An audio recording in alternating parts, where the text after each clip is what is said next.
All right, everyone, let us test the microphone.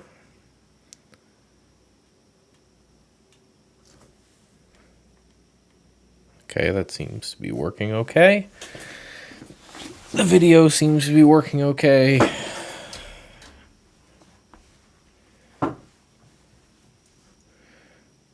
So we are good to go. No sense dawdling about. Okay, everyone, let's just get into it. If you guys don't know who I am, my name is Michael Noss. I'm a charter market technician and quantitative trader. Essentially, what I do each and every Sunday is we sit down and we just kind of go through the markets. We try to figure out what happened last week in crypto, FX, and just the regular stock market, and then try to put on some ideas going into the next week and to figure out what's going to happen from there. So, as always, thank you all for coming. If anyone is here, keep all of that hidden so I can be of focused. So, one thing I didn't do, I forgot to do, I usually do before I come, is go just to investing.com, because I don't even know what the futures opened up at today. Are we up, down, left, right? Down ever so slightly. I guess I can do this. A good website to go to. They yell at me because my ad blocker. I don't do anything other than just check out live future prices. So we're down ever so slightly in the futures. That's fine. Just in case, if we ever gap up big or gap down big, then it's like that's just something I gotta take into my analysis. As always, this is kind of a preview for what I do over every night at statsedgetrading.com, but you don't have to actually hear me talk for hours on end. I take everything that I do and I wrap it up into a nice, neat little blog post every night, just with my thoughts and everything. I just do it once a week here live in front of everyone just to chat. So links in the description below for my website and also the tools that you'll see me use here today. If you're interested in any of those, there's affiliate links, help with the channel, yada yada. And lastly, I always do chart requests at the end. So if you've got something that you want me to look at, let me know. This is why I do these live, is because if I wanted to just record this and throw out my opinions, I would do that. So interact, let's have a chat, ask questions. If you're like, hey, what were you looking at here? Or why didn't you look at that stock or something? I love to chat about that kind of stuff. So in we go. What's going on, man? I missed you last week. Weird, you weren't. I didn't have nearly as many smart ass remarks last week, and it was saddening. How dare someone not want to sit here on a Sunday? All right, just making sure everything's open and good to go. And as always, we start with Bitcoin. We always start with Bitcoin. This anchored VWAP here is really no longer relevant, so I'll take that one out, and I'll just leave this one in here. However, my analysis from last week, same. Right? And this is what a lot of people who are new to cryptocurrency don't really get. There's a lot of period of nothingness followed by, and you can see, right here, a lot of periods of nothingness followed by harsh movement. Right? A whole bunch of nothingness in through here followed by harsh movement. Right? This is par for the course, unfortunately. But it just means that it's a slow grind up. I know people are getting super excited because it's a slow grind up, but you can't be, right? You can't be super jacked because of this, just because just a bear flag. As long as we are under 30,000, it kind of looks like a bear flag for me. Well, firstly, congratulations on your 10th anniversary, and secondly, that's no excuse. I'm just joking. I see some likes coming through. I appreciate those. Again, I get yelled at by YouTube all the time and says no one watches your stuff because, more likes and engagements and comments and chats and that kind of thing, I guess. I don't know. I'm to the point where I just may look to pay someone who knows more about this stuff than I do. I post a lot, and I think what I post is good, but there's a distinct lack of growth. There's my Grammarly, and that's what I wanted. Pop that over there. So you'll see me take a lot of screenshots, and again, that's because what I'll do after this for any of the Stats Edge Pro members is I will gather all these screenshots. I take screenshots of anything that I think is interesting, and then they get uploaded to the blog each and every night. So again, crypto has just been so boring since about this area. It's been super boring, just slow grind higher, but in the context of an overall downtrend. So it's got to reverse that trend until anything interesting happens. Looks like Doge is moving. Elon say something about it. Same kind of thing on Doge, right? It's got to get over 10 cents before anything's interesting there. Just like with any other security, I trade crypto off relative strength. So I still have my Uniswap.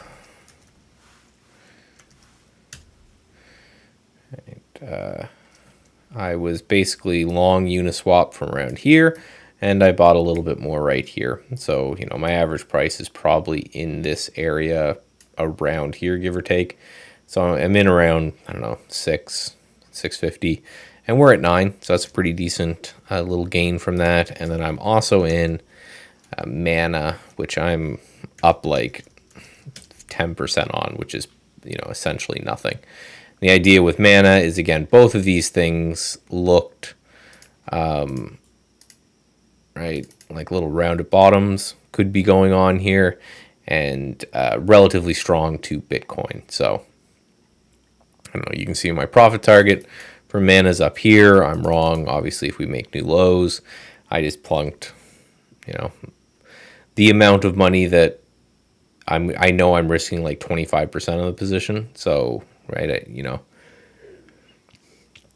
obviously not huge. So if I come back, I double my money, it doesn't mean that I made a crap ton. It's still a great trade, but it is what it is. But there's really nothing to be said from any of those, and I don't think there's going to be really anything to look at, except everyone should just YOLO Luna. We'll get back to $100 eventually. ADA here is kind of interesting. Same kind of type of move with this cup at the bottom. I'll watch this one. It need to get, and that's why I have a note over 66. I really want to see it kind of retake this zone here before I get too interesting. And then Sand, which is another, I think Mana and Sand. I'm a crypto newbie when it comes to the coins. I've been trading them forever, but I just trade them based off their technical merits. And I think Mana and Sand are both like digital real estate companies, so these might move together. And it's the same kind of look as Mana, where it's right nice rounded bottom. So if it can get above this resistance right here on Sand, which is about $1.50, maybe you get a move to 3, so that maybe has potential double in it as well. And if I were to ever, so I think I've got either an alert or a stop limit set up here. One of those things that I have a really hard rule that I never break, and it's like if you ever get a double on anything, you sell half instantly. Because then, you can decide, okay, is this I've got my money out of it back that I put in, so is this continuing to be a trade, or is it just something that I'm going to just move somewhere else and hold, just for a moonshot? But, there's no risk on it at all anymore. Yeah, there's nothing really interesting there. So as usual, what seems to be the last month or so, until Bitcoin resolves kind of one way or the other here, there's nothing you can do. Right? You just gotta chill out.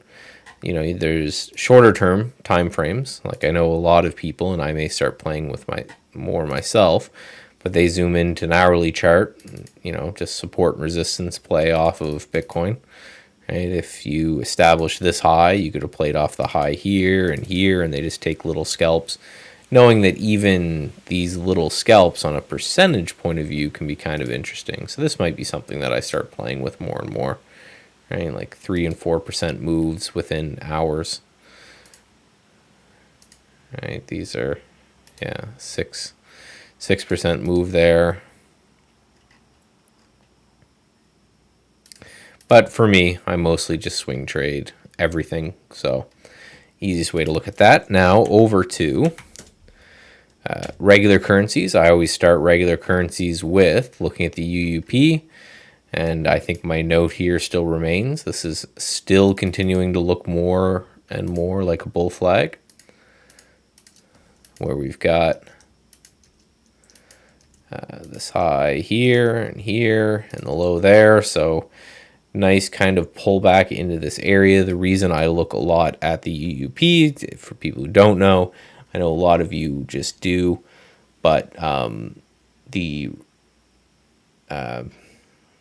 essentially, just to reiterate, right? So the UUP is a dollar index. So it's basically the dollar versus a combination of other currencies. So the euro, yen, CAD, Swiss franc, all that kind of stuff. So just a good general idea of where is the euro.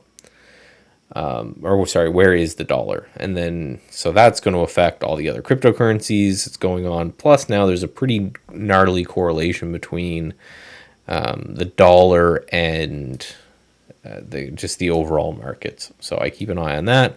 But it's one of those things that, like, when the dollar was ripping, like in through here, there was, if you were long anything denote it in dollar, you were getting killed. And if you were short anything, denote it in dollar, you were making money. So if this is going to be true and this is going to continue break out higher, or even just make another run at highs, well, we just have to know that and say, okay,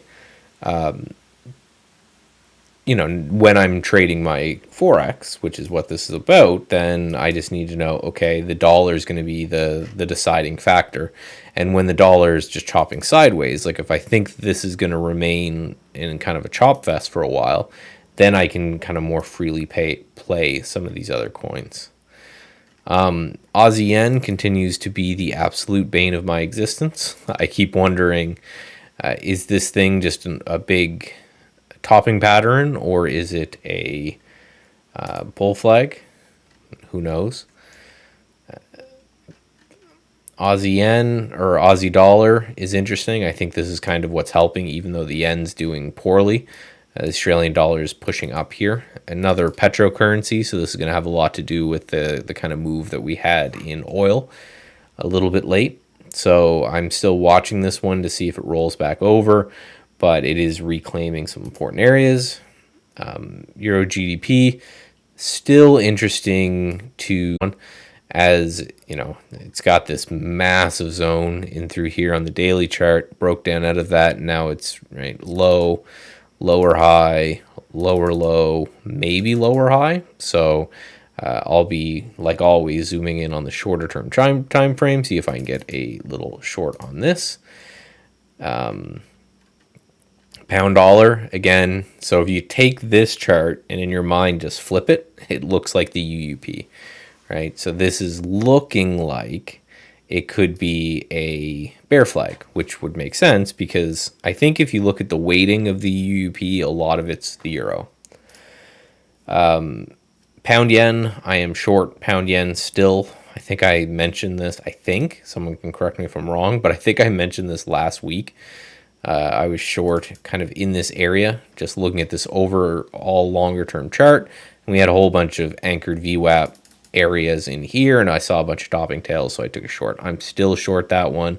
I'm looking to see if we're going to come down to the zone and then maybe break it. That's probably a note that I'll just put in for the people. Still short bound yen. Really, nothing so far. I'm up a little bit on it. I'm up a comfortable amount. I think I'm up 1R on it. Pound dollar, right? So obviously if pound dollar pushes down, then pound yen will push down. And again, take this, flip it, looks a lot like the UUP. So when it comes to any of these currencies, I don't think it's the country's currency that's moving it. I think it's the US dollar that's the deciding factor on what's going on here. Dollar CAD, again, another one that's kind of a bane of my existence.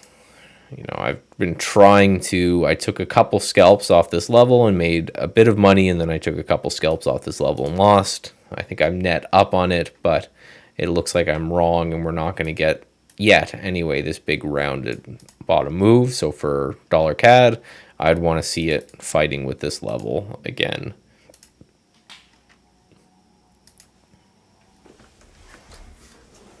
I'm going to be doing this a few times during this, so I apologize, but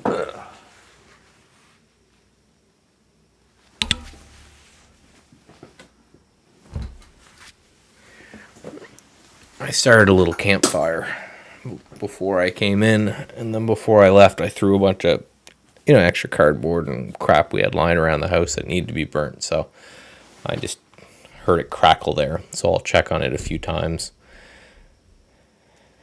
throughout just to make sure nothing's burning down. Dollar yen, right? So this is going to be if the dollar pushes higher, then you're going to have, this push higher. So that's going to be a big deciding factor. But the yen in and of itself looks like it might be strong. So this one might be pulling back just a little bit here. So this one's been a bit of my bane of my existence, but I am potentially looking for a short in this area. It's just the anchored VWAP from this swing low right here, and maybe putting in a little bit of a bear flag after this just massive move up, right? So if you can get a pullback, even anywhere near this low, that's going to be a great one as well.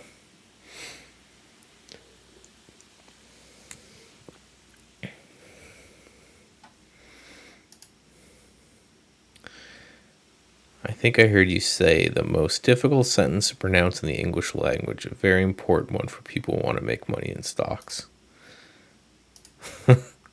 I was wrong, yeah. Well, you have to, right? You have to understand that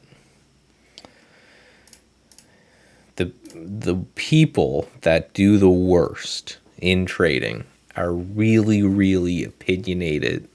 It's funny because, like, you watch...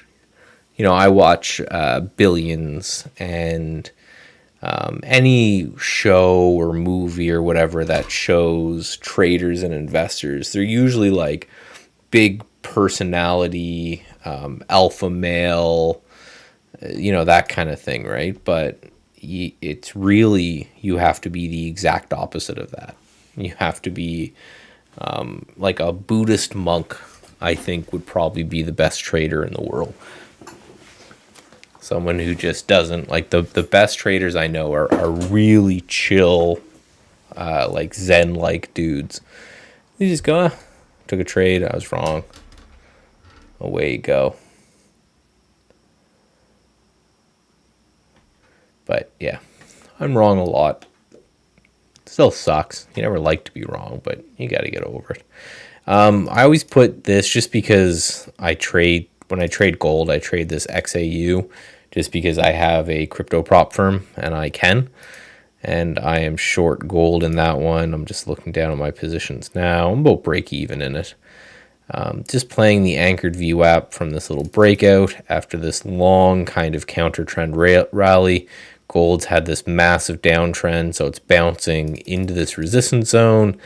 And then this anchored VWAP. So it's one of those, I'm just short in this area. If we kind of clear this spike here, I'm probably wrong. So, just looking to see if this thing rolls over, and even if I can get kind of into this area, That'll be a great little profit. It's the beauty of trading someone else's money is you can trade a lot of leverage.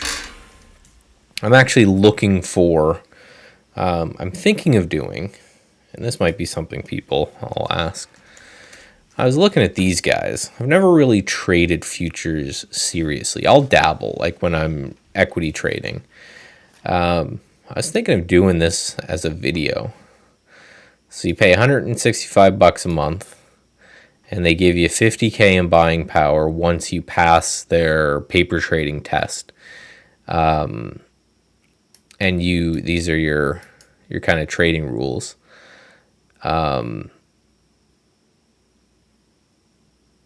So it's interesting. So I may try one of those. And I'm looking for an equity one of these, if anyone knows, like an equity funded. I think they just might make for interesting series. Plus, I really like trading other people's money. Because why not?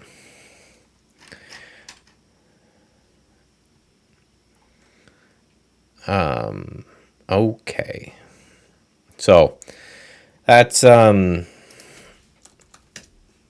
right, that's Forex. Basically, if this is a bull flag and starts to resolve higher, then I think two things are going to happen. I think you're going to see more weakness in the S&P 500, and then anything denoted in dollars, right? You should be short, and anything that has dollars as the numerator is going to be long, right? It's one of the reasons that when I was looking to short yen, I went pound yen, because then if pound moves higher but yen still moves higher as well, then maybe I can make a few bucks. That's just a different way to play. I try not to overthink the cross pairs too much. It hurts my brain. Okay, so now we're going to get into Z markets. And that is obviously not a relevant note. That's a note from a bit ago. So what the hell is going on here in the markets? Everything looks almost a little too good, right? So we cleared the anchored VWAP from all-time highs. So that's super interesting. We also cleared the 420 area-ish. The reason I kind of titled this as the battle for 420 continues is because you can see when we hit 425, we pulled back for a bit, and then we pushed higher a bit, and now we're trading down a little bit. So, best case scenario, I think, is that you see a pullback and we kind of maybe undercut this low a little bit, but we don't really do much damage under this low right here. And then we start to push higher. And then that's our lower high and then higher high. And maybe that we reverse the downtrend and away we go.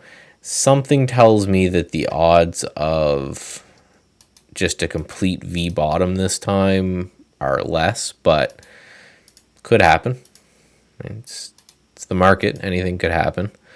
So this area, I guess it's probably been a week, but last time I was talking about how important this area would be. You can see all the arrows and anchored VWAPs and stuff I have here. It was. We chopped sideways for almost 2 weeks before breaking through. We broke through, and then we had a little down day, and then we continued higher. So, this is exactly what you want to see, is a push up and then some consolidation sideways. So potential kind of bull flag here, and then a rally out of that bull flag. So, so I'm just going to put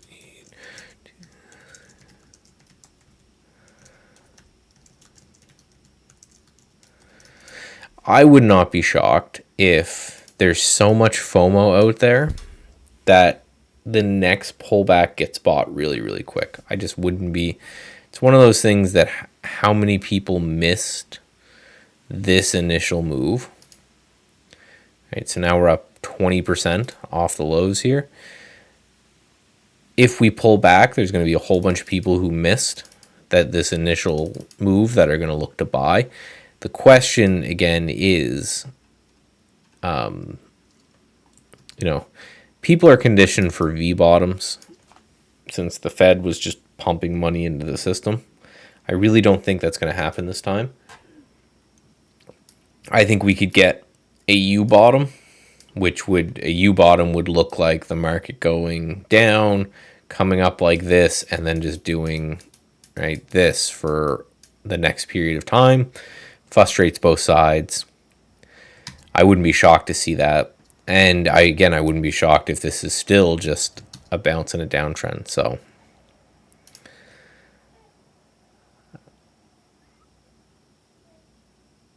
yeah, well, there you go. So you're saying the exact same thing I am. I think the market will eventually fake out both the perma bears and the perma bulls and take their money. Yeah. It's like I just think everybody is so conditioned to right sell off V bottom, right? And then if you go back, sell off V bottom, right? You go back, sell off V bottom, right? And we're just so conditioned. And this is basically when the Fed had low interest rates and was just pumping money into the market. Now that that's not happening, I agree. I wouldn't be shocked if we're going to get a U bottom. So, and this is what I just try to get, like, in my last tweet, I actually said ranting's incoming, so this might be one of them. But just because, like, a lot of people that I talk to are like, okay, so if that was the low, that means the highs are coming, so I should buy, right?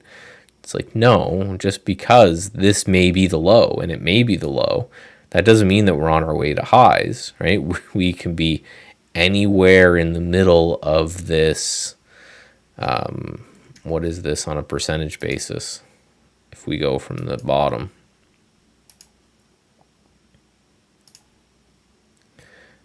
yeah, 33% range. Like we could be hanging out in this 33% range for God knows how long, right? And it's a Brian Shannonism. He's got a lot of them because he's been around for so long. But right, if they don't scare you out, they'll wear you out. And if we're not in scare you out mode, we may be in wear you out mode, which just means it's time to chop, right? So if that's going to happen, that's fine. That advantages the short-term trader and disadvantages the hodler, the guy who's holding and praying.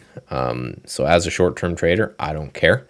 I think that's fine, but just know that that is an option. So what I will be doing if that is the case is what I'll be doing whenever anything is going to happen, and that's just looking for relative strength, right? Because recently it's been XBI, right? I am loaded up on pharmaceuticals and everything right now, and those have been doing fantastically as these things keep going. And XLV, this kind of thing, this one looks interesting. So, where's the relative strength? I'll just go there. We've got a pullback here in commodities that found support right at this prior low. So maybe this is time to move higher, right? And this, people don't know, DBC is just Invesco's commodity tracking fund. So it's just a good fund for overall different commodities and how everything they're doing.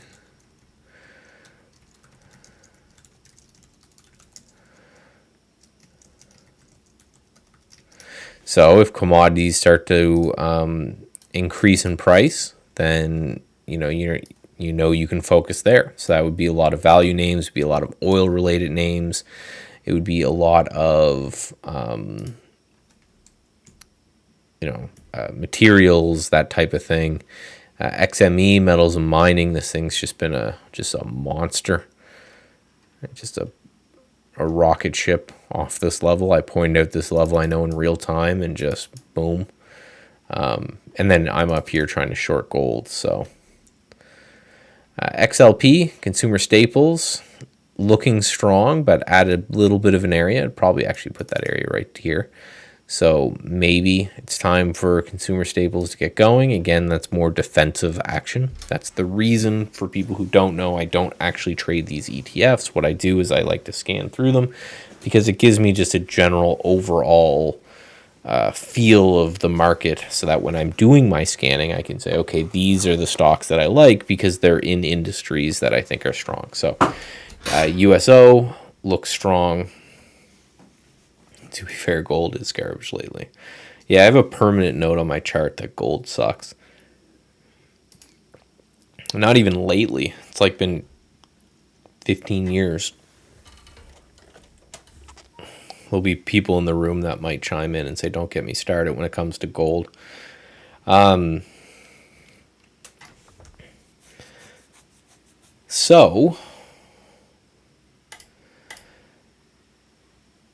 USO, I wanted to comment on that quickly. You can see it looked a lot like the commodities. Could be time for another move in oil, right? We have this downtrend line that looks like it could be broken any moment, and then we have the support zone. So this looks a lot like commodities. As long as USO is kind of holding above this $71 a share, I don't think you can be short. I think you have to be long. I don't go back as long as a lot of people do because I'm more of a swing trader, but you got to keep that in mind. Insurance industry had just rocketed off this support. So what's making me, I don't want to really say more bullish, but more thinking that even if we don't have a V bottom, that maybe we reach the bottom, has a lot to do with the fact that a lot of these sectors, as we go through it, held support where the market kind of rolled over. XLI, industrials looked like a big rounded top, but found support. Again, these are for everyone who says technical analysis doesn't work, right? Like, how do you explain this stuff? Right where it broke out, came back and retested it, ran, put in a giant topping process, came back to retest the breakout again, ran again. Not a coincidence.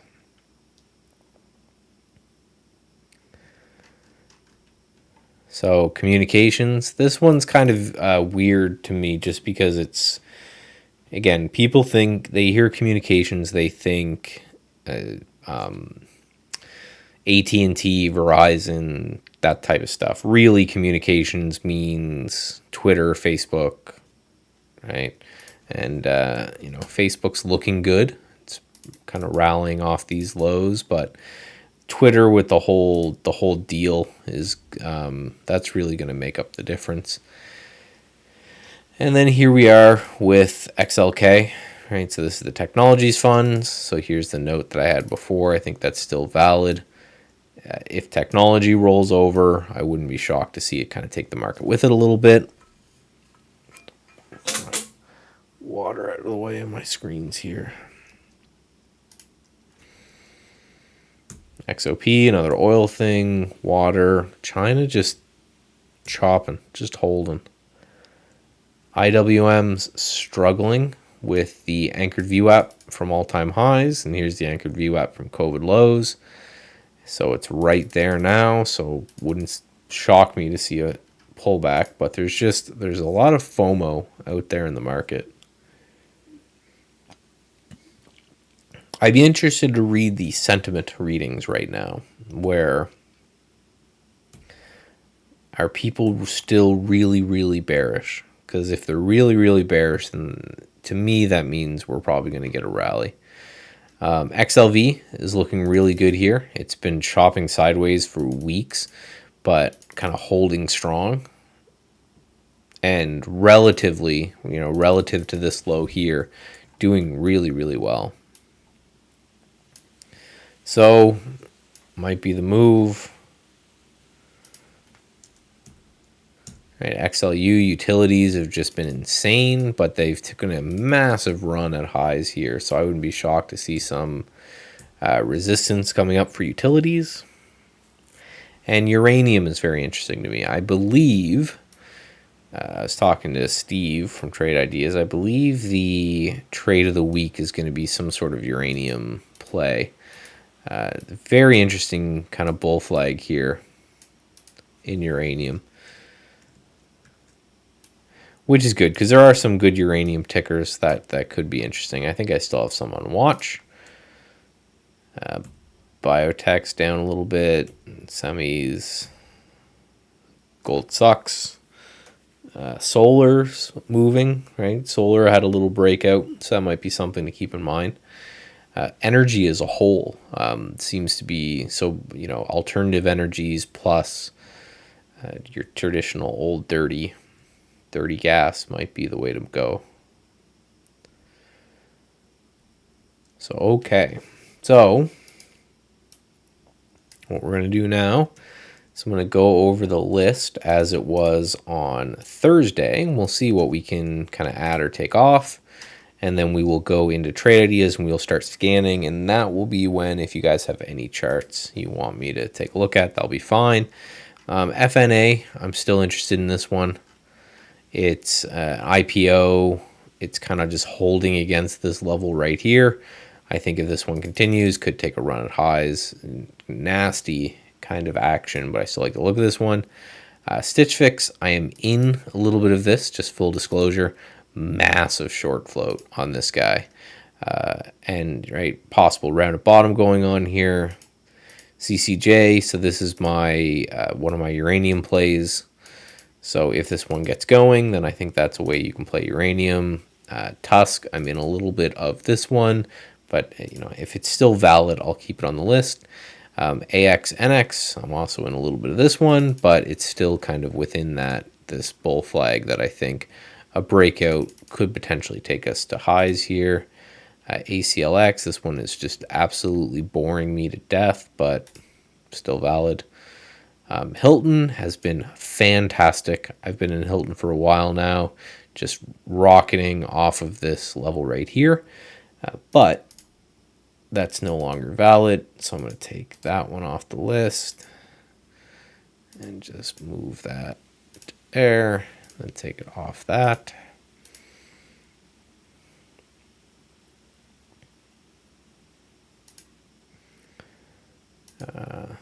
SCHL, I'm going to leave this one on. I like the look of it, just a nice, simple bull flag.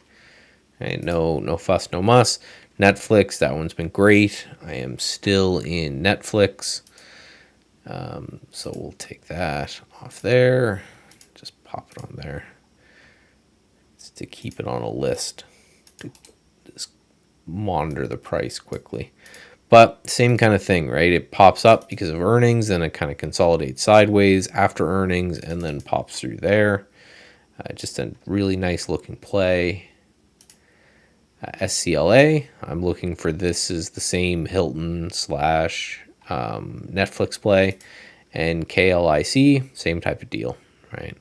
I really think a play like this could be, if someone wanted to go like really simple with their trading, could be a simple, like all I need to do kind of trading style. Is you just wait for a news event to occur that moves something. In this case, anytime you see a dotted line here, it's earnings. And then you just, if it consolidates directly after that event, and then pops from here. The one I like about this one is that it gapped down on earnings.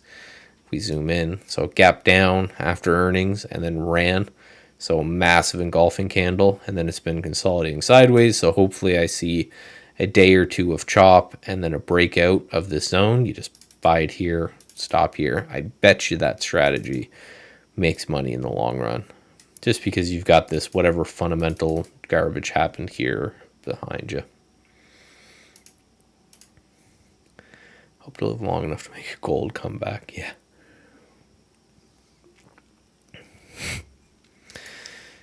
Man, and I was, before the pandemic, one of my last trips that I took to a trading conference and to talk about trading, I ran into a gold bug. And those guys are just insane.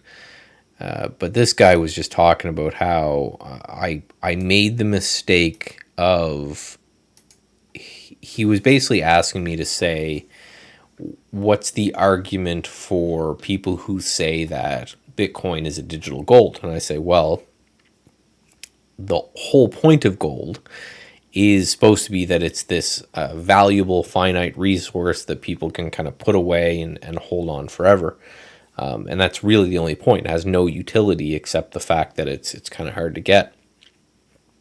And I said, well, Bitcoin is actually, whereas crypto, there can be, you know, whatever, infinite numbers of crypto. But Bitcoin, there can only be a certain amount, and that's the limit, and that's the argument. And he said, well, yeah, that's the same as gold. I'm like, well, no. Anyone could stumble across a massive gold vein that we've never seen before. If we start lassoing asteroids, which is something that, I foresee in the next 10 years, it'd be something that would be interesting, right? Grabbing asteroids and mining them is like, there could be one, something the size of Texas that's made entirely of gold, and then we have a near infinite amount. And just the insanity, like it was like I kicked his baby. He was so mad. So I don't know, the crazies that are out there.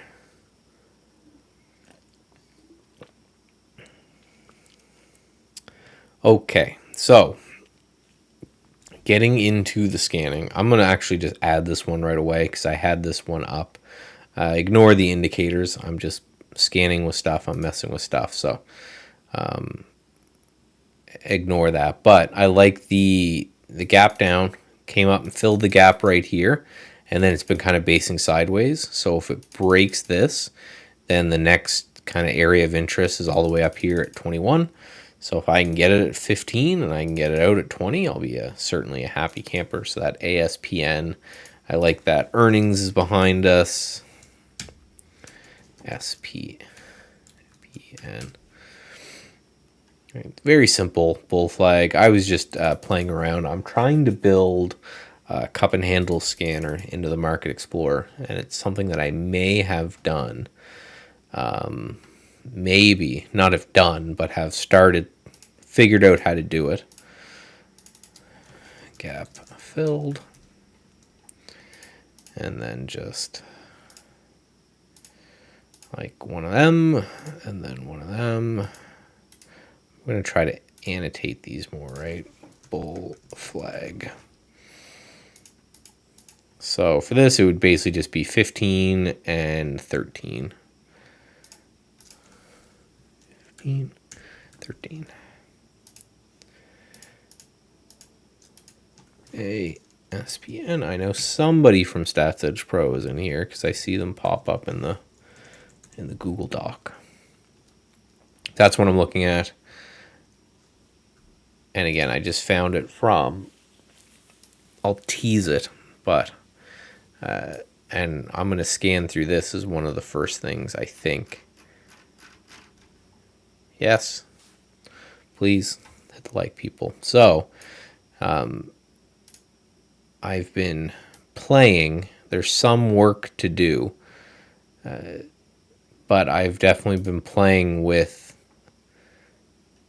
trying to figure out how to build a cup and handle or a cup scanner. Get me that first, and then the handle seems to be a little bit easier. I can basically combine the cup play with the bull flag play and then build a cup and handle, because the William O'Neill style of stuff still to this day is a pretty decent way to go about doing things. So the problem is I haven't done any work on playing with what happened in the last few days. So a lot of this stuff just looks like really kind of overextended, but the idea is there. Right, same BBWI. This one has earnings. Bath Body Works, same type of thing. Legendary. Yeah. Just someone who everybody from kind of an investor's point of view should model.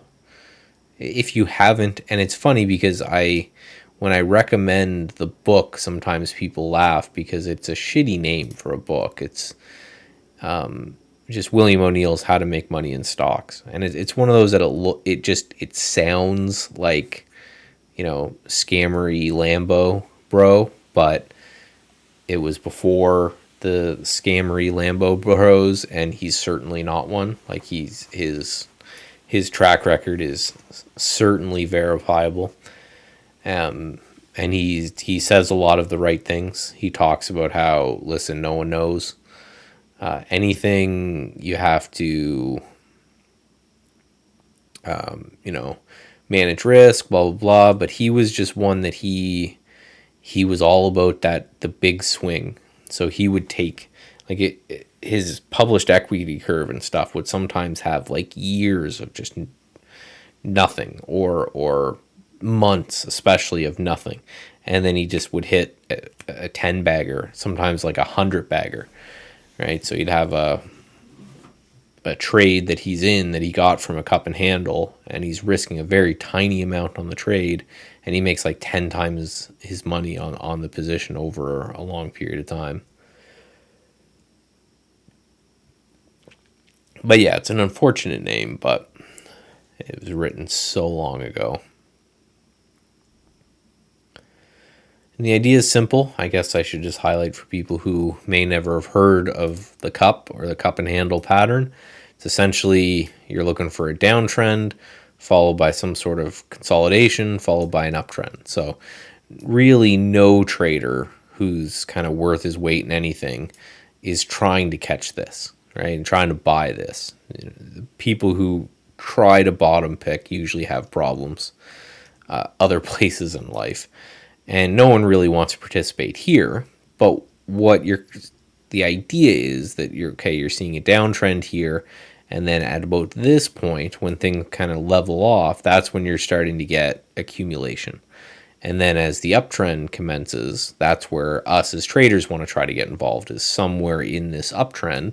Hopefully, we're riding off the coattails of whoever was accumulating down here, and then you get a push higher. Now, ideally, you want to get it when it's kind of reversed pretty much the entire type of move. So Camping World here is a pretty good example. So nice rounded bottom, and now we're back up to where we were before. So the idea is, so if I saw Camping World as it was kind of putting in this sideways consolidation, you say, okay, well, now I've got a place to get in. I've got a place for my stop loss, and this whole move has been reversed. So anybody who shorted this downtrend and didn't cover, they're in trouble. Anyone who's sold right during the downtrend, they see it back up where it was, they're interested in buying.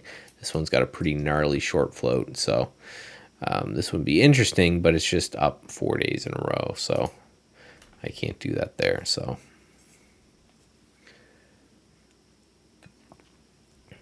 yeah, so the idea is you're waiting out the whole downtrend, the whole accumulation phase. You're waiting for that uptrend, and then that's when you're taking action in that uptrend, just to say, this downtrend accumulation seems to have resolved. Yeah, there's definitely some work to be done to this scan, but I think I figured it out. And this is a clue for anyone that's interested in how I program this so far. So anytime you see indicators on my screen, they're because I use them as a way to build scans. I never trade with them, but basically just saying for a period of time, I want the rate of change to be lower, and then sit out this zone, and then for a period of time, I want the rate of change to be higher. And that seems to do a pretty good job of kind of putting in what may be a move, like that.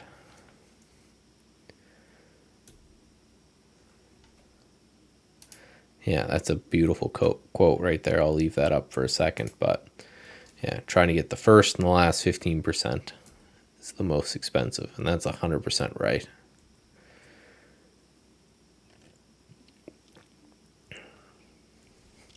A strategy that keeps you in cash when things are going crazy, in my opinion, is always going to be better than a strategy that tries to profit when things are going crazy, or when things are going down. I just think your world as a trader is way better served. Right? If something's in a downtrend, leave it alone. If it's in just a sideways junky consolidation, leave it alone. Wait for it to be in an uptrend. Play pullbacks in that uptrend. Play consolidations in that uptrend. Right? Don't need to go nuts with it. So far, my gold, I'm just checking on my. Some people I know like the running commentary of the Forex positions, but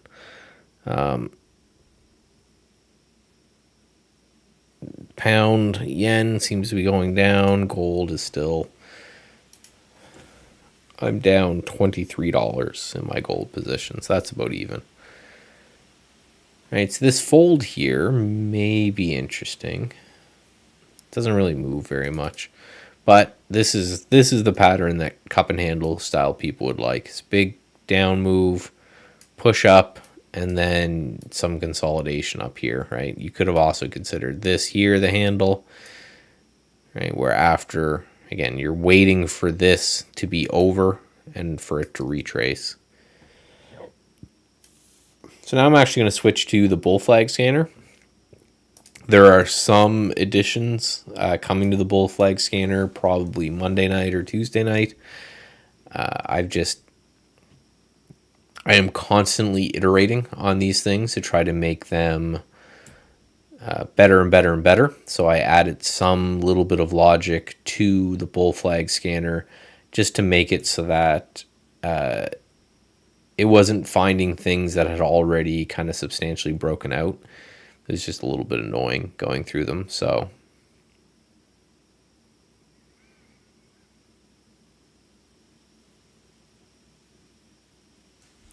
this wasn't so boring. I would really like this one. All right, so you got that, and then you got this kind of sideways move right here.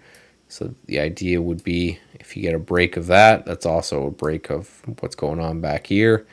And then, maybe you get a push to 140 or maybe you get a push to 150, but just slow.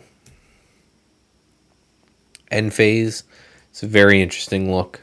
You can see here on the weekly chart, it broke out of this prior high, right? Gapped and ran off earnings, and now it's chopping sideways there.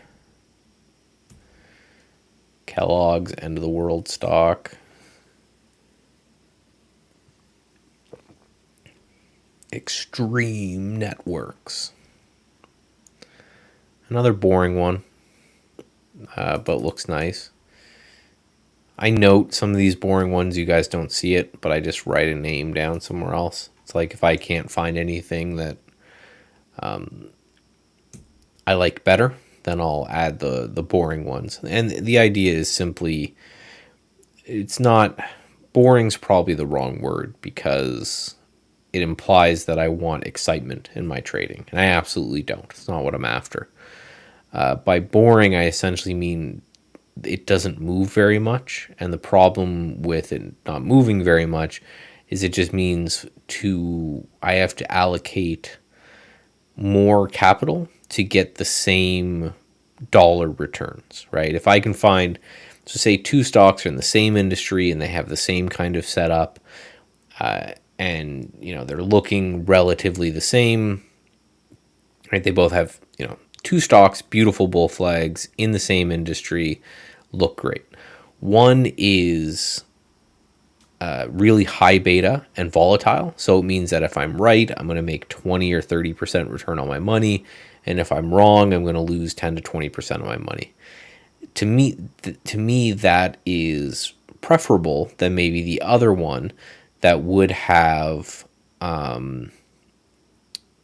potentially maybe even a better move, but it's going to be a lower percentage because it just means I need to apply more capital to that position, right? So the one that moves 10% versus the one that could move 30%, I have to apply if I want to make, if I'm risking $1,000 a trade to make $2,000 or $3,000 a trade, it means that the one that is going to move less, I have to apply 3 times more capital to, because the risk is lower and also the return is lower. So the way I look at it is I would rather be playing higher volatility things with lower overall size, because it means I can be in more positions at once, and it means like an incredible adverse event that could cut either stock in half. Well, it's going to hurt me less if I'm in the one that that I applied less capital to if it gets cut in half than if the one that applies more. Just the way I look at it, where, again, for me personally, I want to be trading the more volatile of the two names. I saw LW. I don't know why I disqualified it. Oh, I think it may be because it had all of this potentially. But that's really far back. You're talking 2021 back here. And then 2020, 95. So it's interesting. But yeah, I think that's why I disqualified it. It was way back there. But yeah, I see what you're looking at. You had earnings, and that caused a 2-day rally. And then ever since then, you've kind of been chopping sideways. So I don't hate it. It's just slower, and it's kind of at that area.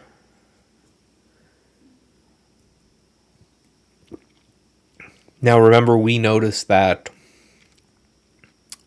Consumer Staples was putting in a bit of a bull flag. So it's not shocking me that you're seeing a lot of these boring names. And same with XLV or healthcare. So it's not shocking me that you're seeing a lot of these boring names in bull flags when the overall industry is in bull flags. Crocs, to me, is just hilarious that it is a $5 billion company.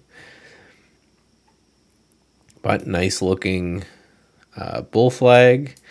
A little bit of a gap down, kind of, because of earnings. And now it's just been, so it's in this kind of earning zones.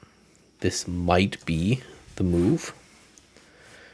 Oh, would you look at that?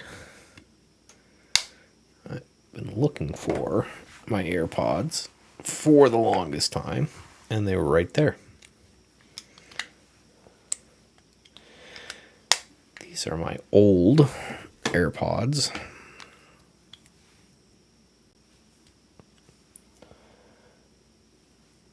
All is right with the world. 1 second.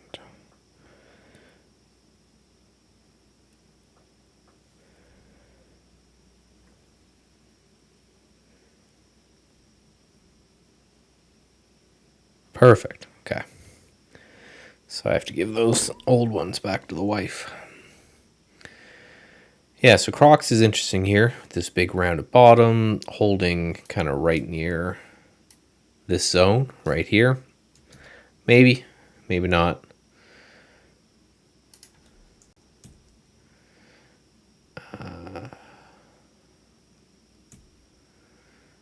It's one of those things, I already have 10 things on the list that I like. So I really wouldn't be sad if I didn't figure it out. So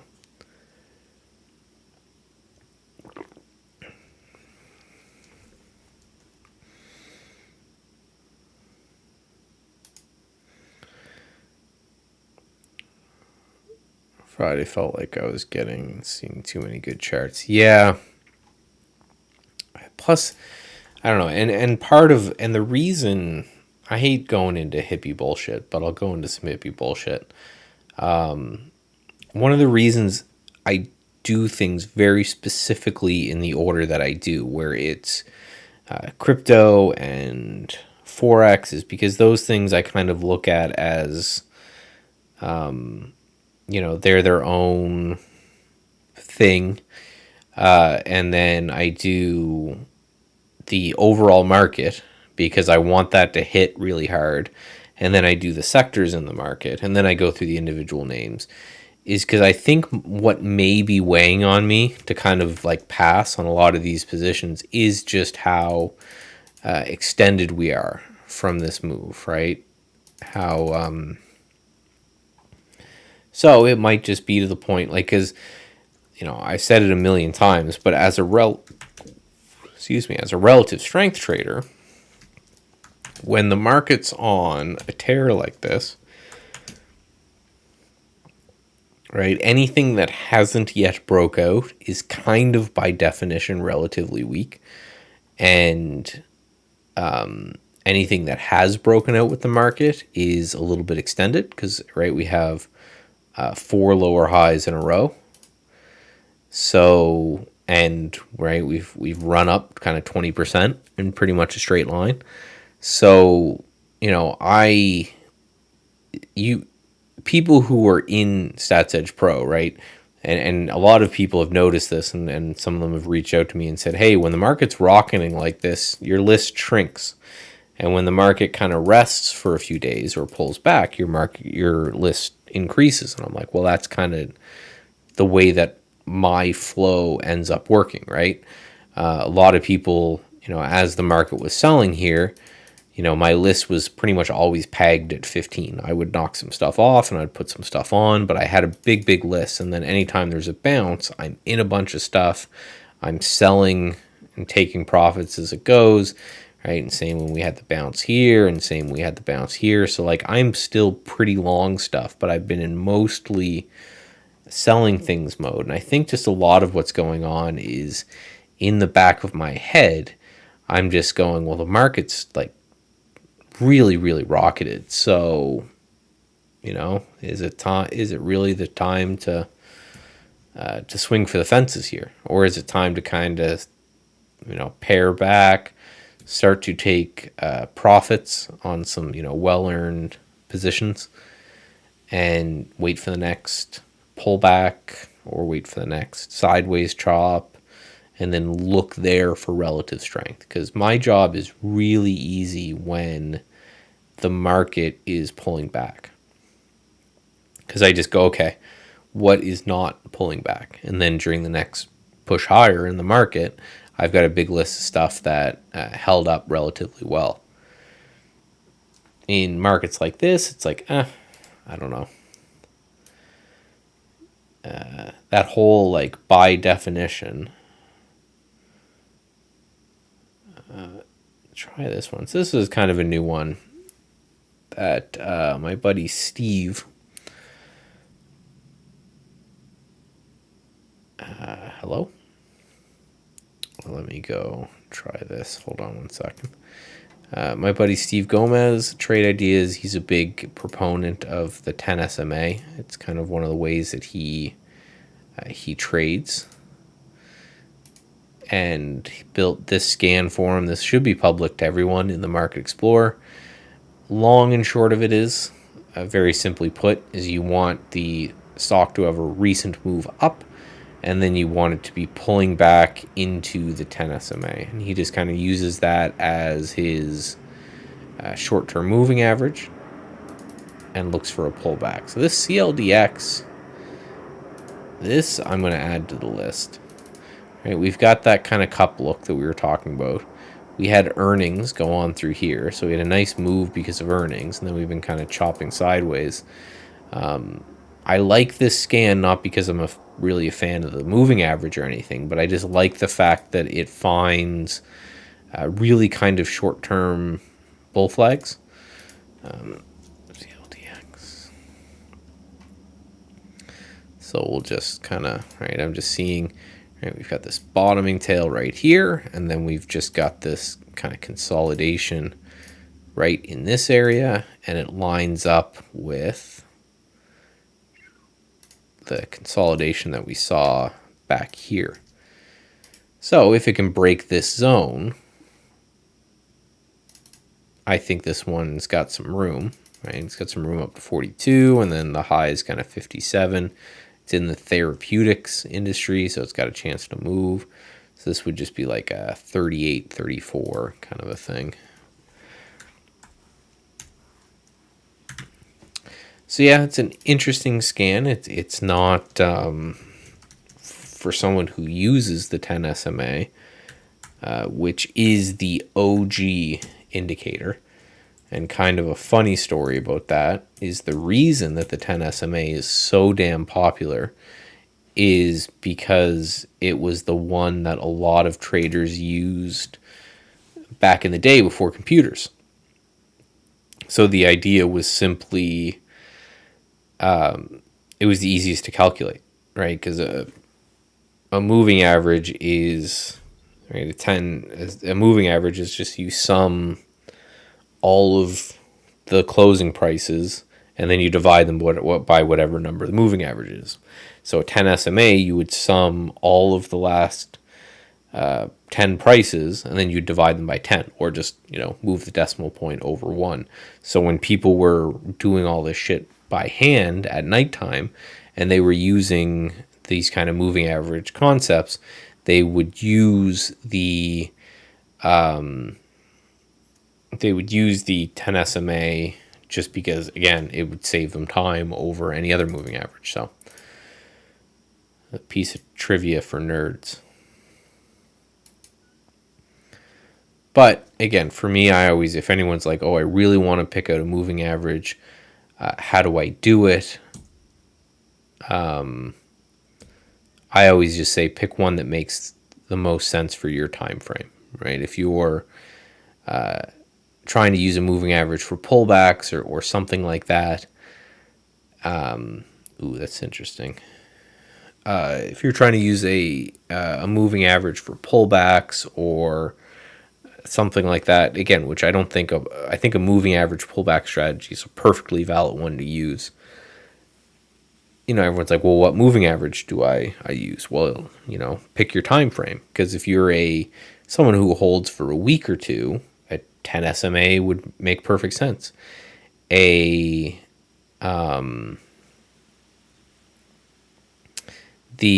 tennis, yeah, that would make sense. And then also, you wouldn't use, and I always think about things in the extreme, right? You wouldn't use a 200 period moving average pullback strategy if your plan is to hold for a couple days, right? So if you wouldn't use a really long one, and you wouldn't use like a 1 period, right? That doesn't make any sense. So somewhere in the middle there would make sense as well. So Wayfair is interesting. Had this kind of post-earnings move, and then a consolidation after this rounded bottom. And I just saw there on Trade Ideas 28% short float. So, that thing could get gnarly. Maybe they're going to come after this next. I'd love to be in one of those Reddit stocks that just go insane. Right, so 74, geez, 50 or 74.60. Man, that's a big mover.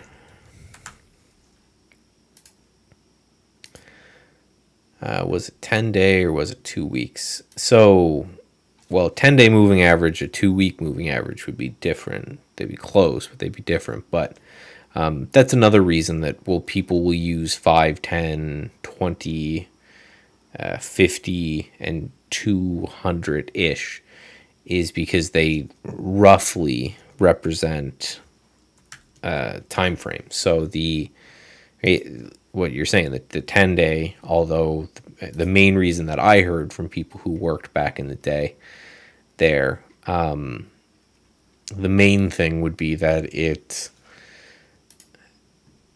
was easy to calculate, but it also made sense because, it was 2 weeks worth of price action. And it's the same with using a 200-day moving average. There's technically around generally 252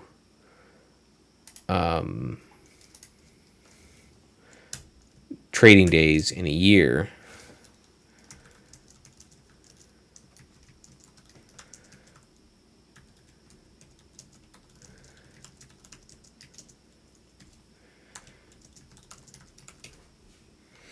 I'm actually just sharing that one in Trade Ideas company Slack as well.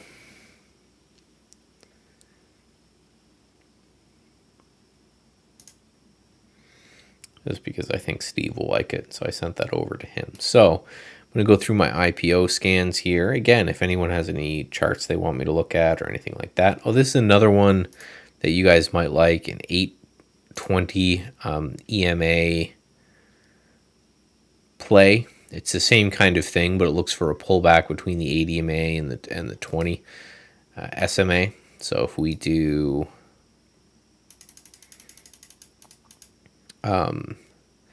and for what it's worth, This is an annoying job that I'm doing now, but I'm actually recording a short, like 1 to 2 minute video.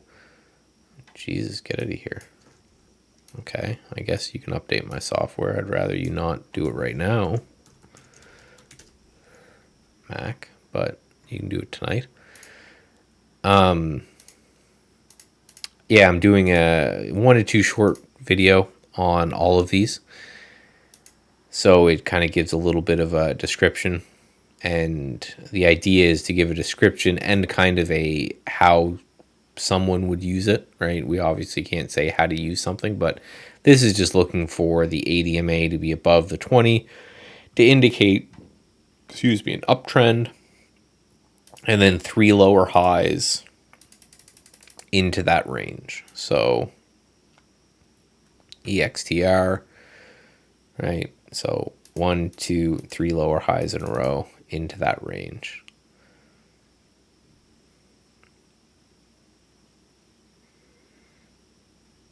PEP, PEP. Boring. I know I'm not going to trade it. Yeah, it looks good. Looks like a good breakout here for sure. It's just so much capital would have to be tied up. Yeah, I had a meeting on Friday. I actually pissed off the wife with it because it was right at the close. But with my dev working on the anchored VWAP for the Market Explorer, and there just seems to be lots of hang up. He's working on it. I keep hearing that it's close, but it's a rougher calculation because this, I guess, would only be interesting to nerds. So non-nerds, I'll stop being a nerd in a second. But the problem with the AVWAP calculation is that it's rolling. So if I say, for example, show me on the stock where the lowest low was in the last 20 days, right? So I say between 20 days and 10 days, where was that low? And then I try to call the anchored VWAP from the system. It has to grab the high, low, open, close, and volume of every bar starting at that point going forward. So when you're doing something like you are with how TrendSpider did it, where they just limit the amount of stocks you can look at any given time, whereas we try to do with everything, and then I run the system and it runs it against a list of like 10,000 names, it's taking up a lot of power and system resources. So it's a bit of a doozy to run, but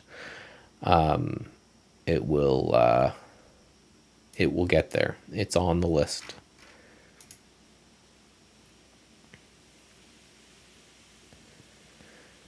So this scan here, for people who don't know, this is an IPO scan. It's looking for stocks in the position of the IPO range, the point of which is to find, the idea being, if you break out and you're from the highs in an IPO, then there's no bag holders. There's no one overhead. So it makes it easier for you to to get these kind of breakouts. Like we had CEG on the list down here, but it just gapped up. So there was no entry on it, unfortunately. Because I had it on the list at 50 and it's at 80, right? And like SMR, for example, I'm long SMR from somewhere in here, like down here before the breakout. I think it's like I'm in at like 10, high 10s, mid to high 10s. And this thing just rocketed, and I've been holding most of it this entire time. I only took off a little small bit to lock some in my pocket, and I think I took that in around here. And I held through earnings and everything just because I'm up on it so much, and I took a little bit off the table, that even if it gapped down to like $8 or something, I'd still be fine. But this one's bull flagging and may go higher. So it was a great setup, and the idea just being you go to the companies that haven't existed yet. So this one's doing great. I'm going to see if this I think I've got my stop under this big low right here after earnings, and if this kind of resolves higher, that'll be a doozy.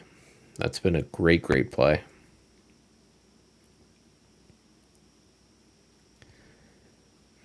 So this is quickly becoming one of my favorite scans because it's just sorting all these IPOs and just sorting it in this position and range, right? Hilarious, by the way. So this is that Tesla bull. So if you want to get crazy, you can take your margin account and you can buy the 1.5 levered Tesla single stock ETF. This smells so much like 2008, this kind of thing.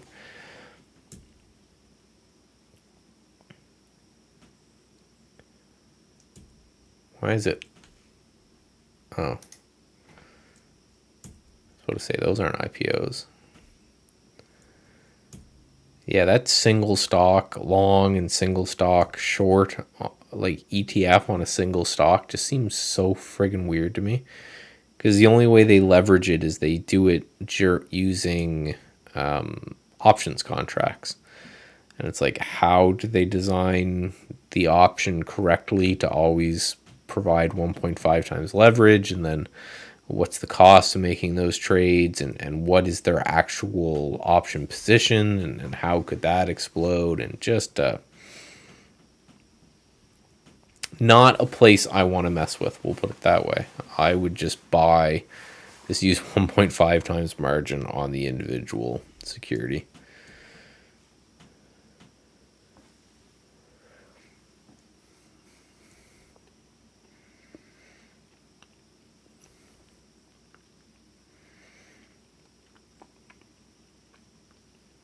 Wow.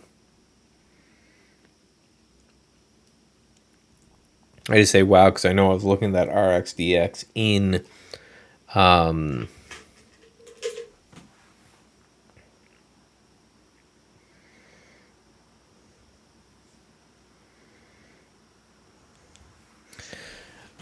in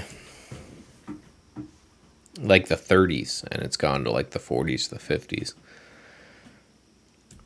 A message actually reminded me, Brett, I got to book that. We're near the end of, no, we're in the middle of the month, but we're nearing the end of the month. For people who don't know, part of Stats Edge Trading, link in the description below, is not only my research that you see me do here done nightly, but we also have a monthly Q&A webinar where people can ask kind of whatever they want. And I sit there and I answer it within reason.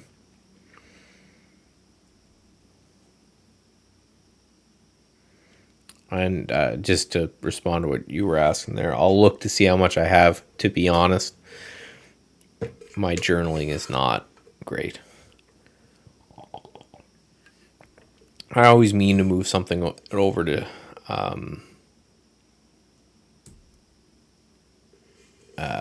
what's the name? TraderSync.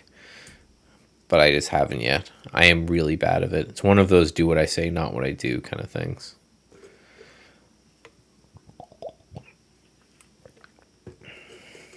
Note is interesting, but that had earnings after the close. I don't know what this is, but just you had the IPO day there, and then it pushed up and then chopped sideways.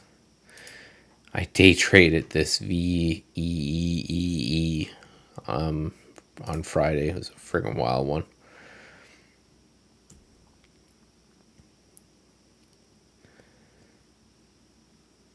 Getty might be like, this is not, I'm not going to put this on the list, and this is not for a swing trade, but I'm going to set an alert up here for actually a day trade on Monday.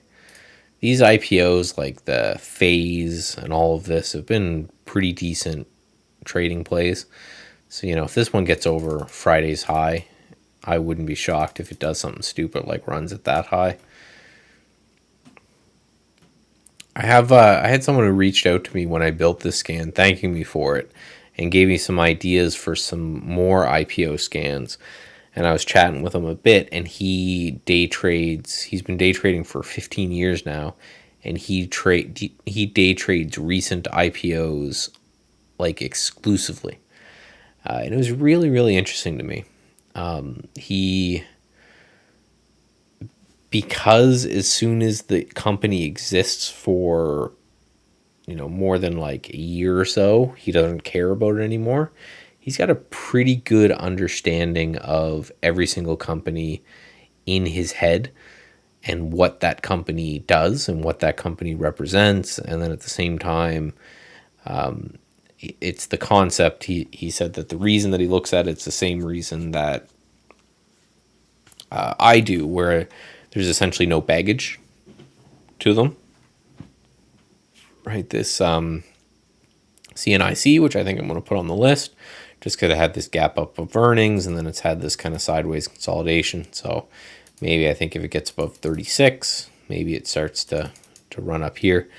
But yeah, his idea was he always wants to be in the new fresh tech, and he day trades them because they're incredibly volatile.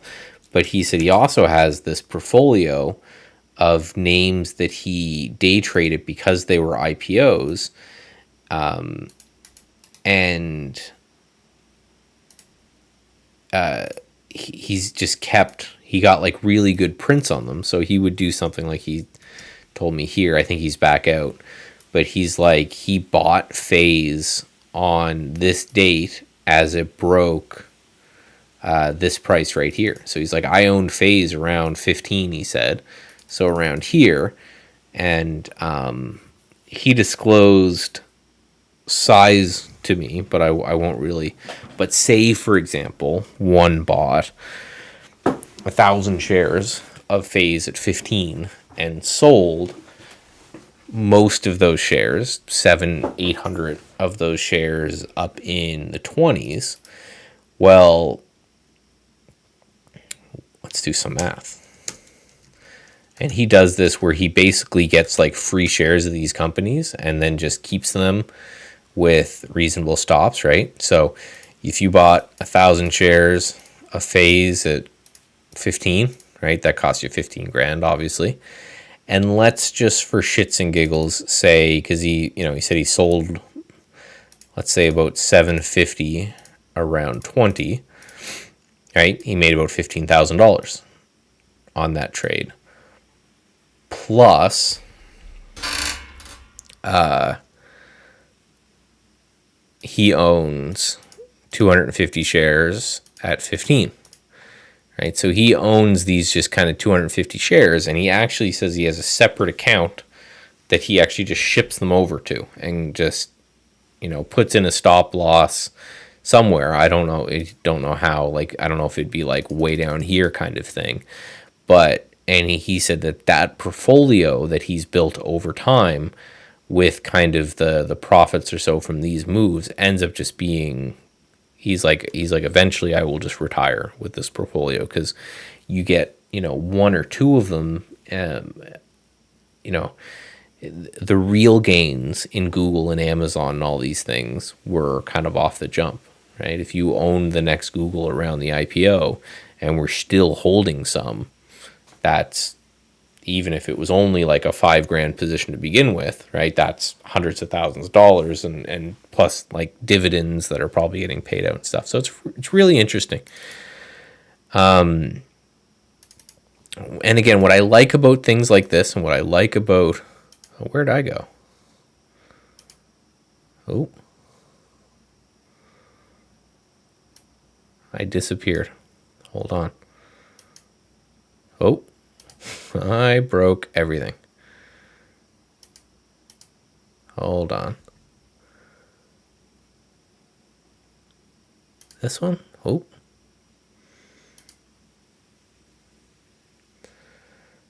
One second. Overlays. New camera overlay.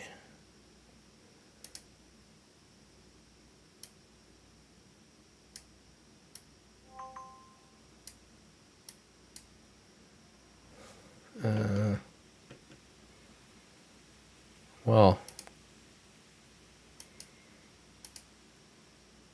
Okay.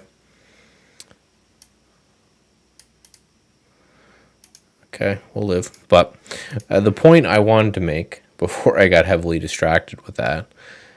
Had to do with just CINC. What I gotta get focused here, Mike. 3630. The thing I like about that is it's specialization, right? And specialization is so underrated for everything in life.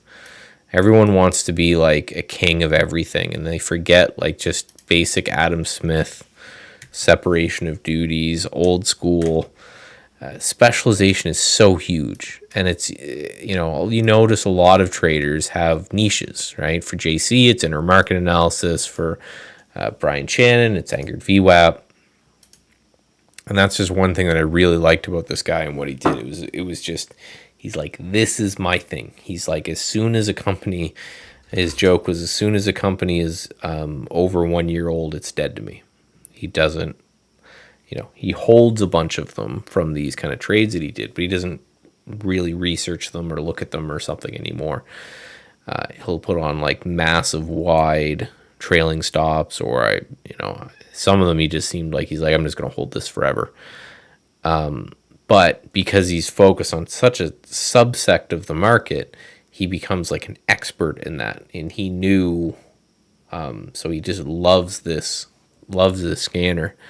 It was just a really interesting conversation with a guy, and he's like, this is what I do. This is my niche. I don't do anything else. I do this. So then I asked him, I was like, okay, well, what would you say that your major downside? Which, if you're talking to someone who trades, that's the best question I think you can ask them. It's the best question that I found anyway, which is just, so what's the downside to your trading style? That question to me, when I would talk to traders back when I used to travel a lot, would get me so much insight, because if the guy said nothing, or something to dodge the question, like if you're in an interview and someone says what's your weakness, and you say, oh, I'm a perfectionist, or some horse shit like that, it was very easy to detect a bullshit guy, right? I'd go, well, what hurts your strategy? Well, in what kind of markets don't you make money off this? And the guy would go, oh, it's just all the time. I make money all the time. I'm like, okay. So that's someone that now, right, if I'm out at a party with him, with a bunch of traders, I'm like, I don't need to listen to a word that guy says anymore. But the benefit is it tells you, the real traders, the honest people will tell you. Like for me, mine's pretty obvious, right? I'm a trend follower, right? I have nothing to do when the market is rallying at all, right? So like right now, I talk all the time about how my list is really short, because there's nothing for me to add to it. It's very hard for me. You guys have seen me scan through hundreds of charts, and I've added 3 things to the list.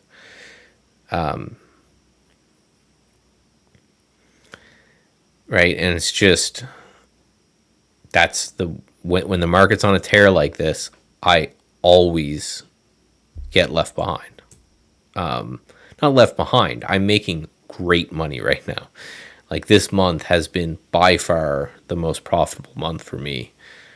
But I have nothing to add to it. So if this rally continues, like if it's just going to be a straight line up to the highs, I will still probably do okay, but I will most likely underperform the market. Unless I get lucky and, hit something real hard. But like that's my downside, right? Oh, this one's interesting to me. I know this one's an insane one. That just went from $1 to 30. But look at this little base that's going on here. I always kind of like the look of the ones like this where people may have forgotten about. Like this was a big deal. People might have forgotten about it. If it gets above this at like, 22.50 and your stop's 20, you know what? We're putting on a fun one tonight, guys. BGY. But yeah, so I asked this guy what his Oh, it's only 2 days away. Is that right? Oh, goddamn. Okay, never mind. We were gonna have fun. He basically said there's IPO down seasons.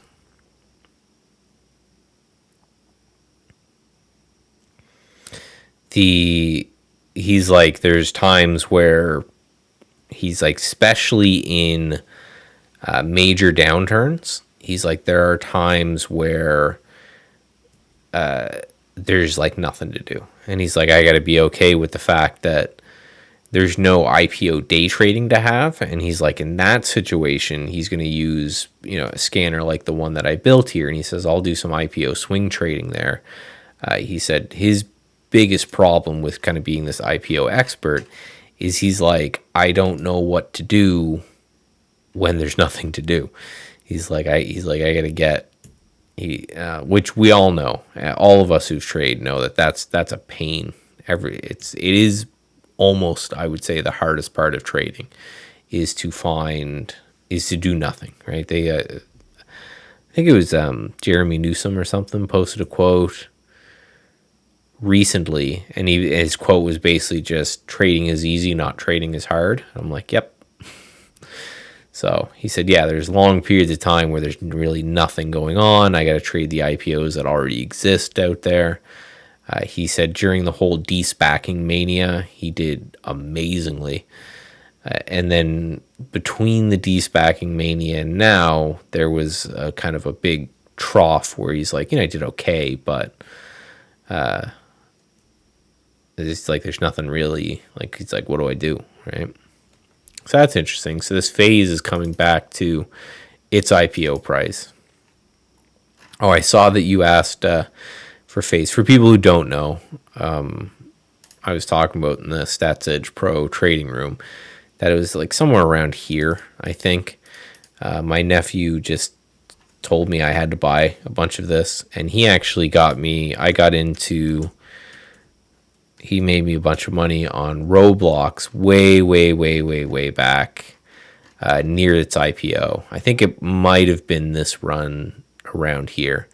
Because I asked him, because this was going crazy. It was all over in the news and stuff. So my nephew's 10, I want to say. So I just said, is this a thing? Right? Is this Roblox? And he's like, oh yeah, everyone plays Roblox. So I said, okay. And I made a few bucks on that. And he said the same thing. I said, so what's up with these guys? Because I Googled them, and they're just like a bunch of YouTubers that play video games.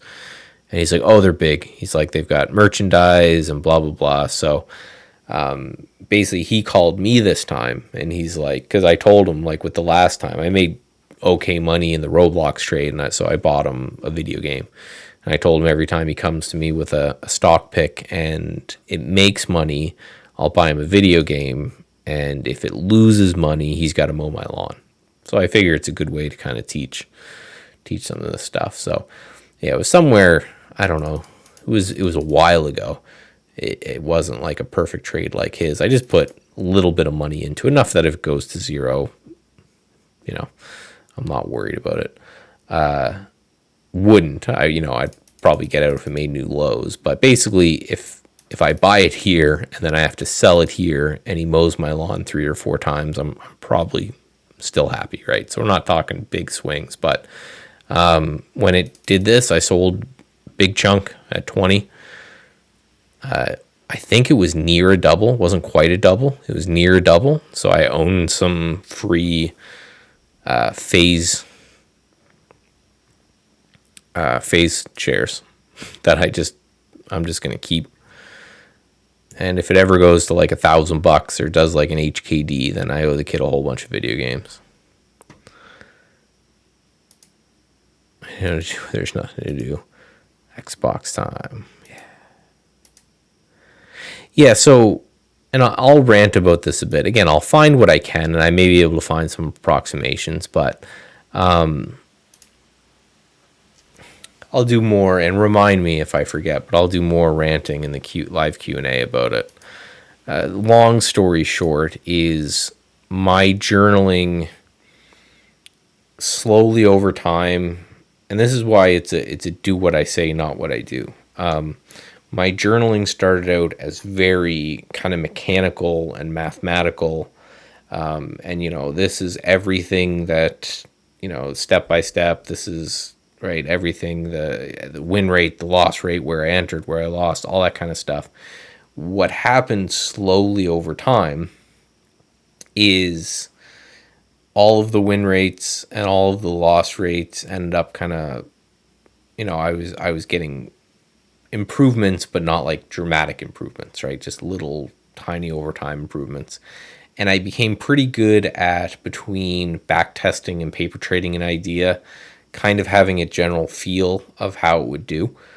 My journaling switched to more.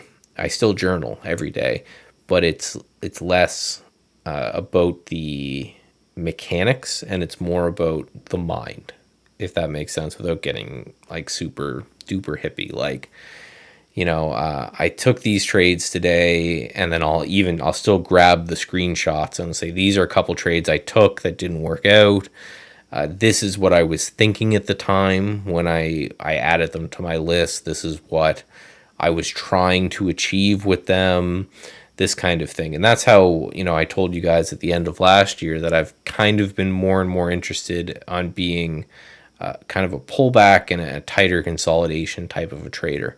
And the reason for that is when I was reviewing this journal, even though it didn't have, pullback trades made blah, blah, blah, and breakout trades made blah, blah, blah, it had to do with a lot as I was going through and I was highlighting, here was a great trade that I took, and here was a shitty trade that I took, and here's what I was thinking, and, I did this thing that was irrational, and why the hell did you do that, and all that kind of stuff. What I found is that the pullback trades, I could just tell by reading my journal that the pullback trades were something that were making a lot of money and had a really, really low risk. And I don't know if it's just because doing the same kind of mechanical journal for 1,000 years would probably drive me nuts. But it has more to do with the fact that I'm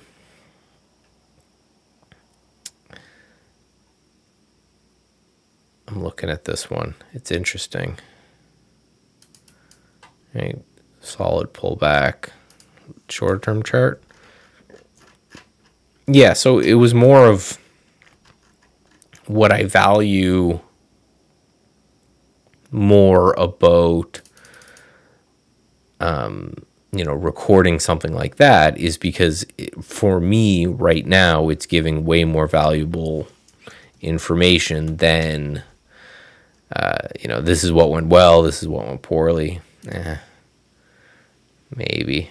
That'd be more of like a day trade thing, so I think I'm just going to set an alert. Like a short-term scalp that might turn into something. Yeah, so that's why I don't have everything super detailed down, is because it's more of a personal journal.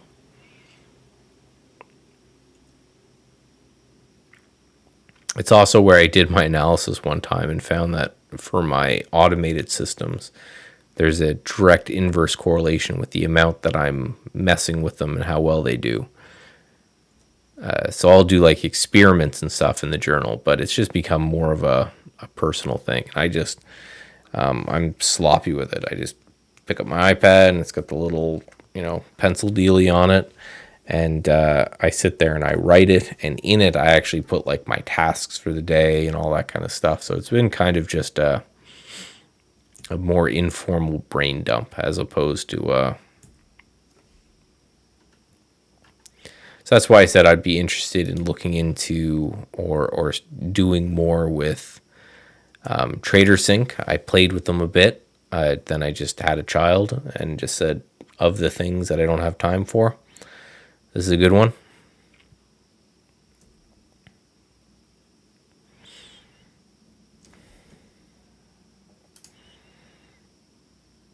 I tend to learn from journaling the outlier trade as I learn macro picture SQ, losing bet.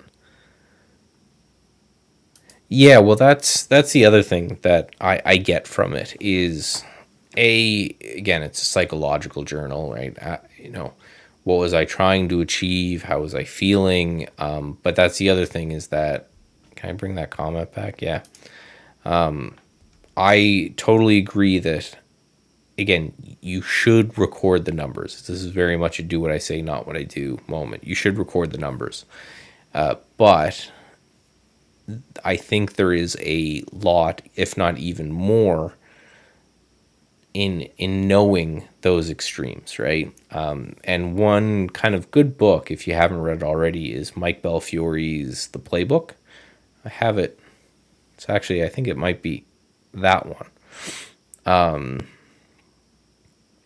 And basically, long story short, Mike Belfiore runs a prop firm, S&B Capital, and they train traders. So if you're hired at S&B, they give you their money. So they're going to take an income split, or they're going to take some of the money that you make, and that's how the firm makes money.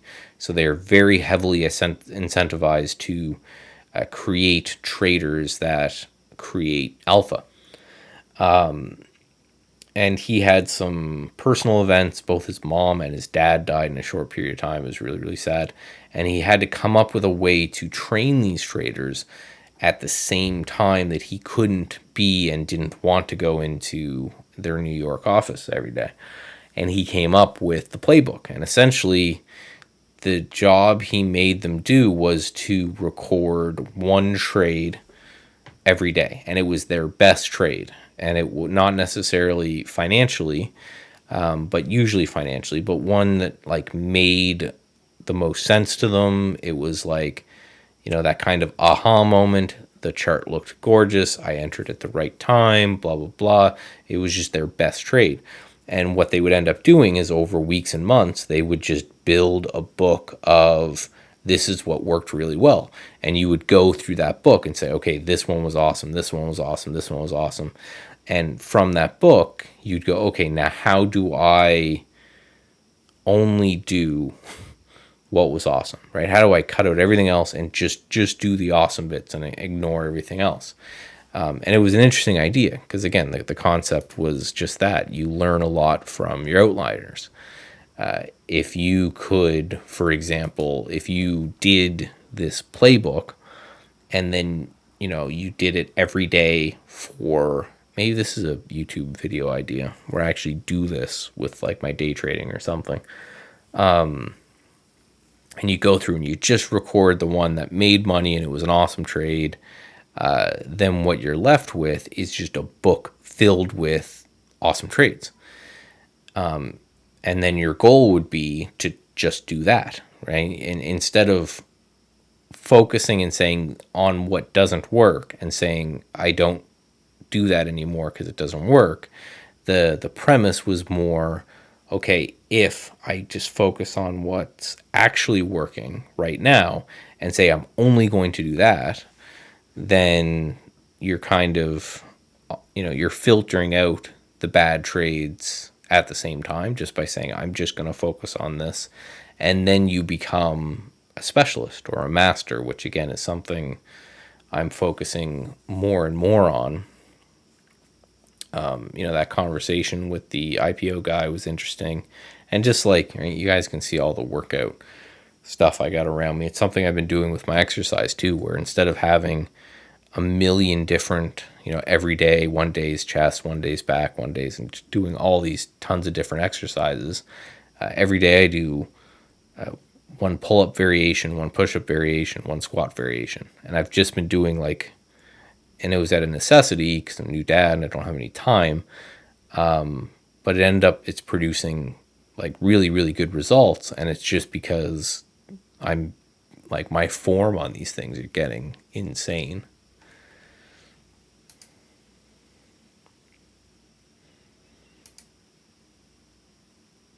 So anyway, that's my hippy dippy rant, I guess, for today. But yeah, so my journal will have a lot of, this was a really good trade. How do I find more of these? How do I hold more of these kind of things? And then I go through my journal once a month, and I go through kind of as much as I can of the year at the end of the year.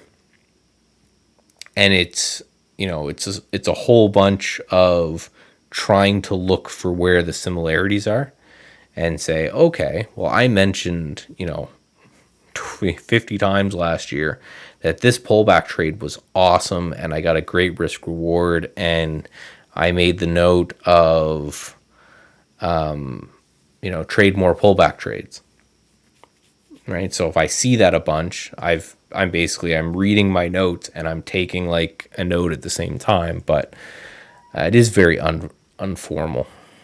Again, something maybe I'll look at, but again, it's kind of my thing.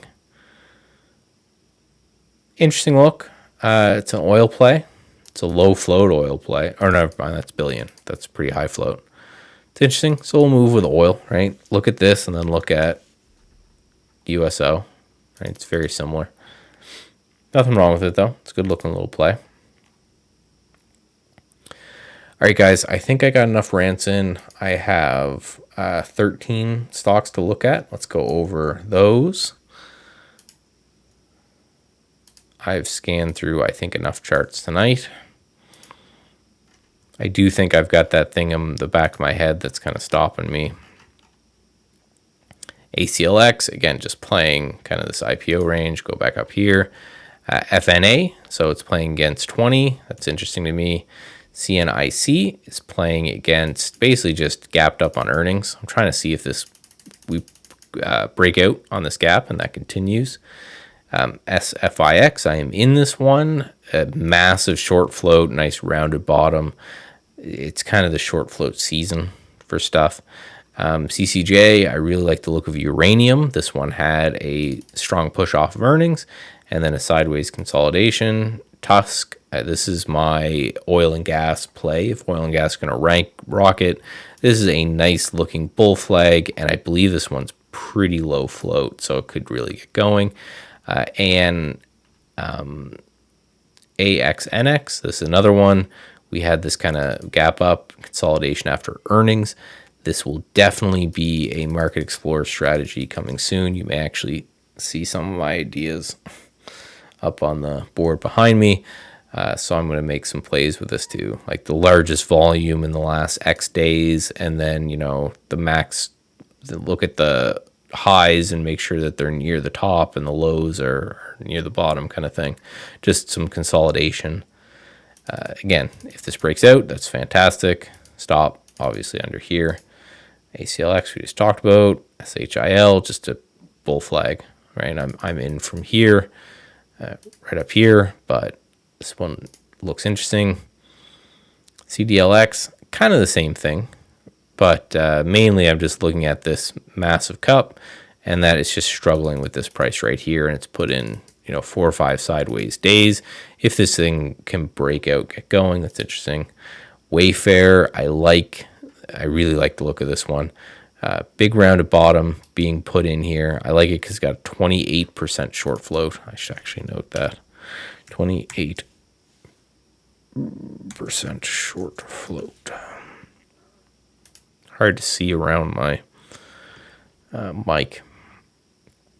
Gapped up on earnings. Did a little run here, and now it's kind of consolidating sideways. So if we can kind of break out and get going, could test 90, right? That's crazy that this high right here is just 90, and then this high right here is 120, so that'd be like a double. If it even tagged that last high, that's 300, but I wouldn't bet for something like that. SCLA, same kind of thing, right? Gap up on earnings, sideways consolidation.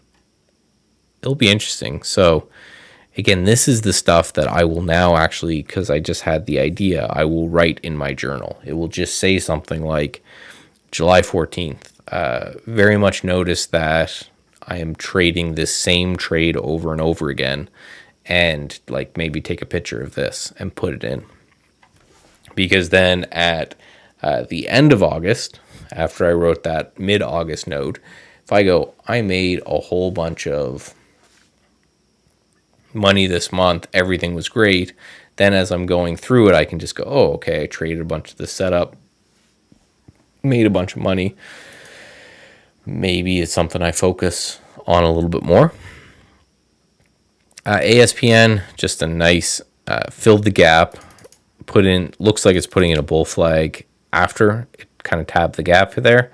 So if this one gets going, I like the look of that. And KLIC, same things. Earnings made this kind of wild candle right here, and we are hanging out inside of it. So that, guys, is everything. Remember, Stats Edge Pro members, I'm going to take all these screenshots. I'm going to upload them to the blog post so you can see them all there. I'll say in my Discord room when I'm done. Again, usually it only takes 10-15 minutes because it is 10 to 10 and I've got to go to bed because it's about time for the baby to start waking up and start screaming again, which will be fantastic. But anyway, everyone, I will talk to you soon and trade safe out there.